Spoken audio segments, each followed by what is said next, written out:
안녕하세요. 토킹덕트 토닥입니다. 오늘도 나르시스트의 건강하지 않은 행동과 그 이면의 심리에 대해 자세히 알려드리는 시간을 갖도록 하겠습니다. 더욱 많은 나르에 대한 지식을 통해서 주위 나르들을 미리 잘 알아볼 수 있는 능력을 키우셔서 그들에게 불필요한 피해를 당하지 않게 되시길 바랍니다. 그리고 오늘 주제와 관련된 경험들이 있으시면 꼭 댓글을 통해서 함께 공유하고 소통하시기 바랍니다. 오늘의 주제는 복수인데요. 나르들에게 당하는 피해자들이 많다 보니까 나르는 복수를 당하는 쪽이 되어야 될 것 같은데 오히려 나르들이 복수의 화신이라니 참 모순되는 것 같아요. 나르가 아닌 건강한 사람들도 누군가 자신에게 부당하게 잘못을 하면 당연히 복수하고 싶은 마음이 들죠. 그런데 그렇다고 해서 진짜 복수를 강행하는 경우는 많지 않잖아요. 그런데 나르들을 복수의 이제 화신이라고 부르는 것을 보면은 나르들은 누군가 자신에게 피해를 끼친다면 목숨을 걸고 복수를 강행하는 그런 경우가 많다는 얘기신 거죠. 네, 그것도 그렇고 나르들은 우선 아주 사소한 것에도 복수를 해야겠다고 느끼는 경우가 많아요. 원래 상대방 감정에 공감 못하고 세심하게 알아차리는 능력이 없는 부류인데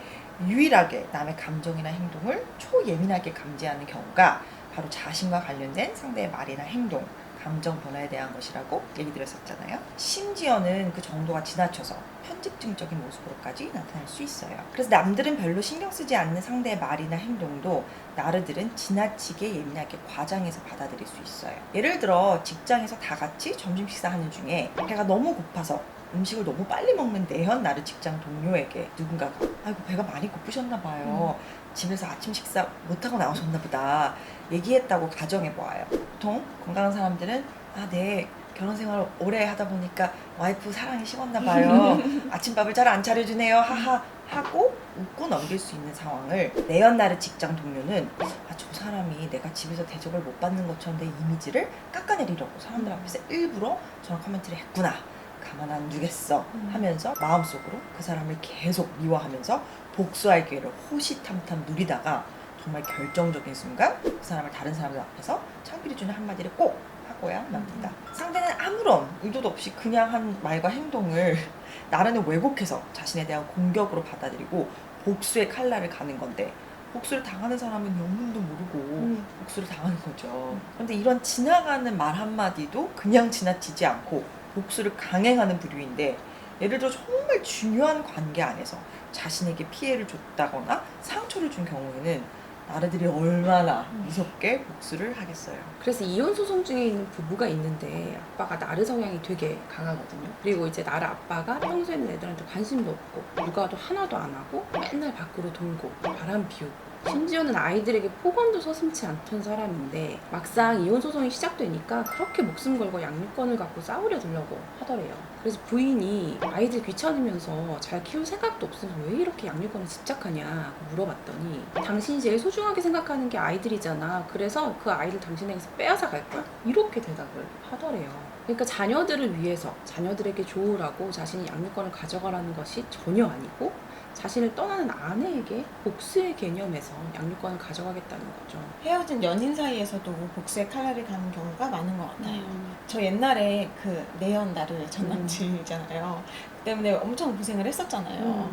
그런데 헤어진 후에 제가 연락도 잘 안 받고 또 안 마주치니까 저한테 막 수십 통씩 부재중 남기고 막 직장으로 찾아오고 집 앞에서 기다리고 솔직히 너무 괴로웠어요. 그래서 제가 아무리 뭐 이런다고 내가 다시 뭐 너한테 돌아가지 않을 거다. 너도 괜한 수고하지 말고 마음 정리하면 좋겠다. 이렇게 얘기를 했더니 자기의 지금 이러한 행동으로 제가 힘들어할 것을 생각만 해도 위안이 된다고 막 자기만큼 제가 마음 고생할 때까지 계속 그럴 거라고 막 그러는 거예요.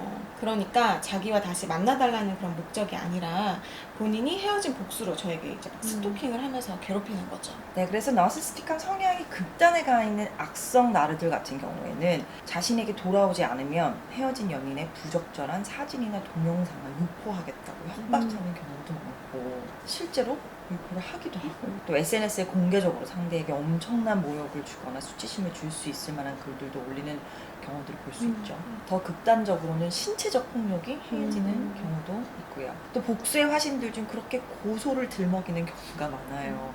정말 고소할 만한 일도 아닌데 툭하면 고소하겠다 협박하고 그게 안 먹히면 실제로 고소를 하기도 하고 경제적인 여력까지 있으면 정말 변호사까지 사서 상대에게 겁을 주고 그런 경우들을 많이 볼 수 있죠. 근데 객관적으로 봤을 때 전혀 상대의 잘못이 없는데도 법적으로 대응하겠다고 설레발치는 거죠. 겁 주려고. 그런데 나를 본인도 자신이 터무니없이 행동하는 것을 인지할 때도 있지만 어떤 경우에는 왜곡된 정의감에 불타올라서 이런 행동을 보여요. 즉 정말 객관적으로 정의로운 상황을 추구하는 것이 아니라 나를 본인이 이득을 보지 못하는 조금이라도 피해를 보는 상황은 아무리 객관적으로 옳은 상황이라도 나를 본인에게는 너무나 정당하지 않은 상황인 거예요.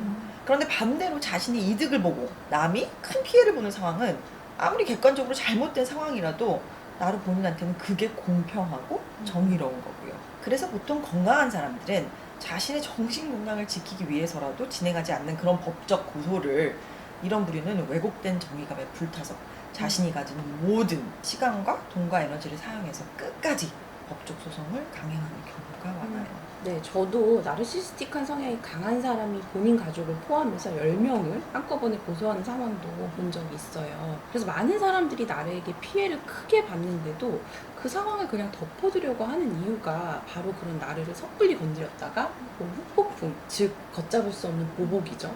그게 두렵고 피하고 싶어서 그냥 자기 선에서 피해를 보고 끝내는 거라고 하더라고요. 그렇다면 쌤, 자신이 남들에게 크나큰 피해를 줄 때는 그걸 전혀 인식도 안 하고 아랑곳하지도 않는 나르들이 누군가가 자신에게 솜방망이 같은 피해만 입혀도 복수를 부르짖는 그 왜곡된 심리는 도대체 뭘까요?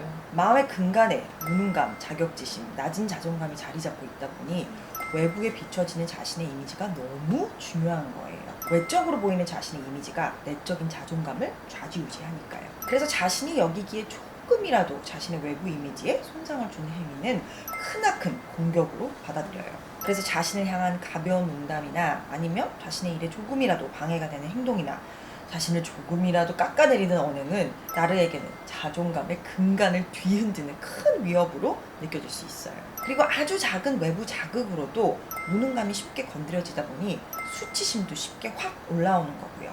그리고 수치심은 결국 분노감으로 이어져요. 그래서 만약 자신으로 하여금 수치심을 크게 느끼게 하는 외부 자극, 즉 자신이 정말 잘못한 부분에 대해 누군가가 공개적으로 지적이라도 하면 나르가 느끼는 분노감은 엄청나게 폭발적이겠죠. 그리고 그 분노감은 자신으로 하여금 수치심을 느끼게 하는 상대에게 향할 것이고, 그래서 복수의 화신이 될 수 있는 거예요. 사회적으로도 누가 봐도 당사자가 100번 잘못을 한 일인데 누군가가 그 잘못을 공개적으로 노출시키면 잘못한 당사자가 자기 잘못을 인정하고 사과하는 것으로 끝나는 것이 아닌 자신의 잘못을 노출시킨 상대를 명예훼손 등으로 법적인 대응을 하거나 아니면 상대가 한 잘못을 끝까지 캐내서 SNS에서 공개적으로 공격하는 모습들 많이 보잖아요. 보통 건강한 사람은 상대가 자신의 잘못을 들추면 당연히 상대가 미운 마음이 들지만 자신이 정말 그 잘못은 한 거니 잘못을 지적한 그 상대를 뭐 지구까지 쫓아가서 복수를 강행하진 않겠죠. 그런데 나르는 그렇지가 않은 거예요. 나에게 뭐 부정적인 감정을 일으킨 상대에게 복수를 하고 싶은 마음이 드는 거는 모두가 그럴 것 같아요. 예를 들어서 남자친구가 바람을 피워서 헤어진 경우 당연히 나에게 상처를 준 남자친구가 믿고 어떻게든 복수하고 싶은 마음이 들고, 같이 아는 친구들한테 남자친구 만행을 불어버릴까 생각도 들고, 또 남자친구가 바람 피운 여자에게 된통 상처받으면 좋겠다 뭐 이런 마음을 가질 수 있겠지만 내가 그 사람이 밉다고 정말 옛 애인에게 직접 뭐 해코지를 하지도 않잖아요. 그러니까 복수하고 싶은 마음이 드는 것과 복수를 실제로 강행하는 것에는 큰 차이가 있는 거죠. 그래서 건강한 사람들도 살면서 한두 번쯤은 누군가한테 복수할 거야 마음이 들 수 있죠. 뭐 저도 그랬었었고. 그런데 나르들은 본인이 느끼기에 자신에게 향한 모든 크고 작은 모욕이나 무시하는 발언, 지적을 다 기억해놨다가 언젠가는 그 상대에게 꼭 복수를 행한다는 것이 건강한 사람과의 차이예요. 그래서 사람들 앞에서 자신의 이미지를 조금이라도 실추시킨 상대를 다른 사람들 보란 듯이 협박하거나 공개적으로 수모를 주거나 뭐 법적 제도적으로 문제 삼거나 아니면 어떤 방법으로든 그 상대에게 지옥을 맛보게끔 괴롭힐 수 있어요. 건강한 사람들은 기분은 다소 언짢아도 자신의 정신 건강을 위해 그냥 넘기는 상대의 언행들을 나르들은 가슴속 깊이 품어두고 절대 놔주지 않는 거죠. 내 주변에도 주위 사람들의 작은 말 한마디 한마디를 자신에 대한 모욕, 무식, 공격이라고 자주 받아들이고 어떻게든 자신을 조금이라도 기분 나쁘게 한 상대에게 꼭 한마디라도 해줘야 하고 툭하면 회사 제도 내에서 또는 법적으로 문제 삼겠다고 얘기하는 사람이 있다면 나르는 아닌지 한번 돌아보시기 바랍니다. 그리고 나르에게 피해를 당하지 않는 가장 1등 방법은 바로 미리 내 주변의 나를 알아보고 그들과 필요 이상으로 깊게 얽히지 않도록 미리 거리를 확실히 두는 것입니다. 토닥 영상들 통해서 내 주변의 나를 더욱 잘 알아보시는 눈이 생기시기 바랍니다. 네, 오늘 영상 관련해서 경험 있으신 분들은 꼭 댓글로 함께 각자의 경험을 공유해 주시기 바랍니다. 저희에게도 서로에게도 큰 힘이 된답니다. 오늘 토킹은 여기까지. 토닥입니다. 감사합니다.